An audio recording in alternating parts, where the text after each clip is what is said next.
స్వాగతం, సుస్వాగతం గాయత్రి జ్యోతిష్ కేంద్రానికి. నేను మీ వంశీ ఆస్ట్రో. శ్రీ వాల్మీకి విరచిత శ్రీమద్ రామాయణం అయోధ్యాకాండము 34వ సర్గ. రాముడు ఆదేశానుసారము సుమంత్రుడు రామ లక్ష్మణ సీతల రాకను దశరథునికి ఎరింగించుటకు అంతఃపురంలోకి వెళ్ళాడు. అంతఃపురంలో దశరథుడు గ్రహణం పట్టిన చంద్రుడి మాదిరి కళావిహీనంగా కూర్చుని ఉన్నాడు. సుమంత్రుడు దశరథుని వద్దకు పోయి, మహారాజులకు జయము, తమరి కుమారుడు రామలక్ష్మణులు, తమరి కోడలు సీత తమరి దర్శనార్థము వచ్చి ఉన్నారు అని అన్నాడు. ఆ మాటలు విన్న దశరథుడు ఒక్కసారి ఉలిక్కిపడ్డాడు. సుమంత్రుని వంక బేలగా చూశాడు. మరలా సుమంత్రుడు ఇలా అన్నాడు: మహారాజా, వారు అరణ్యములకు పోయే ముందు తమరి దర్శనార్థము ద్వారము వద్ద నిలబడి ఉన్నారు.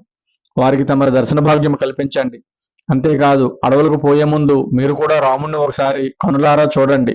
తరువాత మీకు ఆ భాగ్యం కలుగుతుందో లేదో అని అన్నాడు సుమంత్రుడు.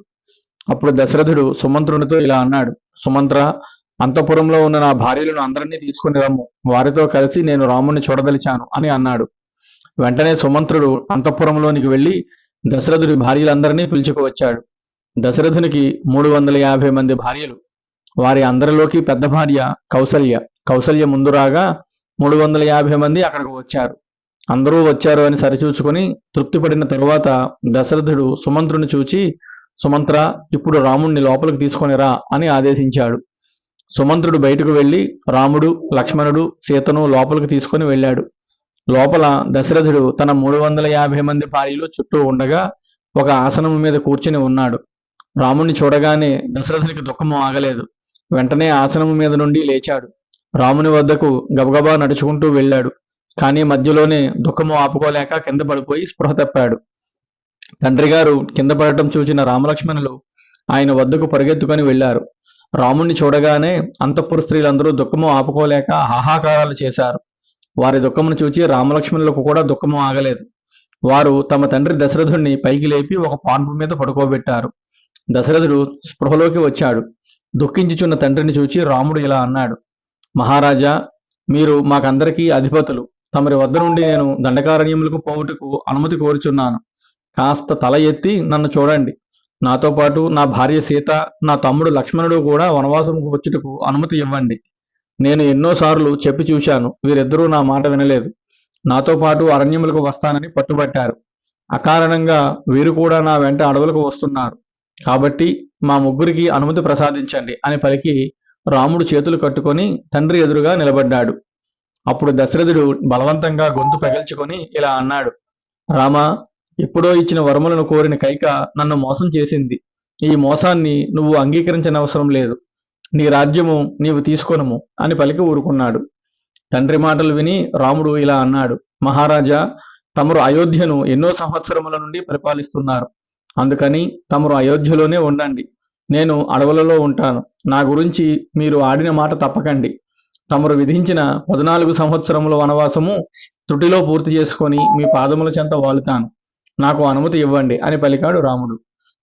దశరథుని పక్కనే ఉన్న కైక, ఏమిటా మంతనాలు, తొందరగా అడవులకు వెళ్ళమనండి, మరలా భరతుడు వచ్చేస్తాడు. ఇంకా ఆలస్యం చేయడం మంచిది కాదు అని రహస్యంగా దశరథునితో చెప్పింది.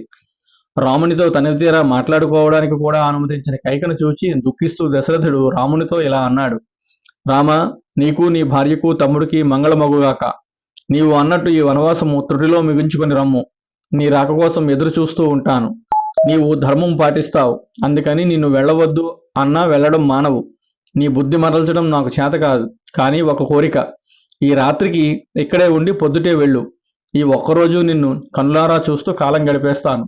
నాకు నీ తల్లి కౌసల్యకు కనువిందు చేస్తూ ఈ రాత్రికి నువ్వు ఇచ్చటనే ఉండు. రేపు ఉదయమే వెళ్ళు. ఓ రామ, నేను అన్నమాట నిలబెట్టడానికి నువ్వు అరణ్యములకు వెళుతున్నావు.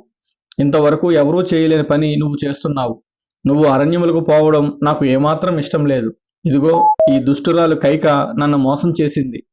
నా దగ్గర నుండి ముందు మాట తీసుకొని తరువాత వనవాస విషం కక్కినట్టు కక్కింది. ఇది సత్యము. నువ్వు నా జ్యేష్ఠపుత్రుడు కాబట్టి తండ్రి మాట నిలబెట్టడానికి ఆ వంచిక మాటలను నువ్వు నిజం చేస్తున్నావు. నీ రాజ్యం నీవు తీసుకోమని చెప్పినా నీవు వినడం లేదు. ఏం చేసేది అని దుఃఖిస్తున్నాడు దశరథుడు. ఆ మాటలు విన్న రాముడు ఇలా అన్నాడు: తండ్రి, ఈ రాజభోగములు శాశ్వతములు కావు. ఈనాడు ఉంటాయి, రేపు పోతాయి. శాశ్వతంగా నిలిచిపోయేది సత్యం పలకడము, ఆడిన మాట తప్పకుండా ఉండడం. నీవు ఇచ్చిన మాటకు నేను కట్టుబడి ఉన్నాను. అయోధ్య మీద నాకు ఉన్న రాజ్యాధికారమును నేను వదులుకుంటున్నాను. ఈ రాజ్యమును భరతునికి ఇమ్ము. తల్లి కైకకు ఇచ్చిన 2 వరములు పూర్తిగా నెరవేర్చుము. భరతుణ్ణి రాజ్యాభిషిక్తుణ్ణి చేస్తూ,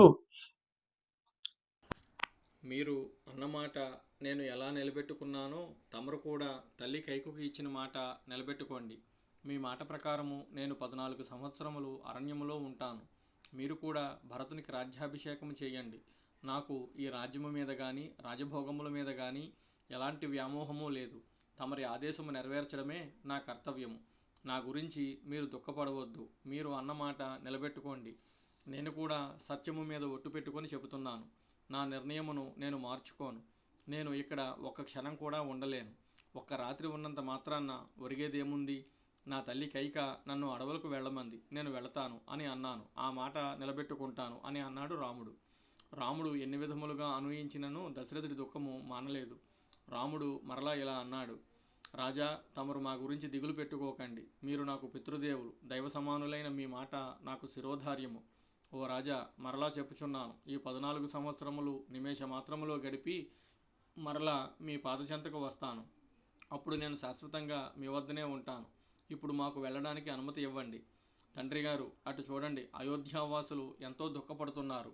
మీరు మహారాజులు, మీరు వారిని ఓదార్చాలి. అటువంటి మీరే ఇలా దుఃఖిస్తే వారిని ఎవరు ఓదారుస్తారు? కాబట్టి వెంటనే మాకు అడవులకు పోవుటకు అనుమతి ఇవ్వండి.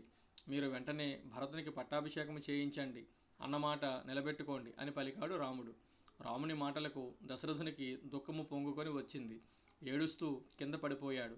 ఒక్క కైక తప్ప మిగిలిన రాణులందరూ హాహాకారం చేశారు. ఇది వాల్మీకి విరచిత శ్రీమద్ రామాయణం అయోధ్యాకాండము 34వ సర్గ సంపూర్ణము. ఓం తత్సత్. ఓం తత్సత్. ఓం తత్సత్.